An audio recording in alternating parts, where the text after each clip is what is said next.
gafa oromoo kolfu ayonko ni boosi ija koon ilaalen naa gubaate keessi ilma koonaan jette harmee garraamettiin guyyaan tokkoon dhufa gaafas nu dabarti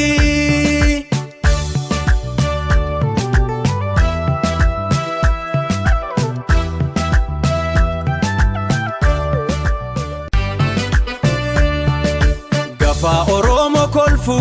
ayonko ni boosi ija koon ilaalen naa gubaate keessi ilma koonaan jette harmee garraamettiin guyyaan tokkoon dhufa gaafas nu dabarti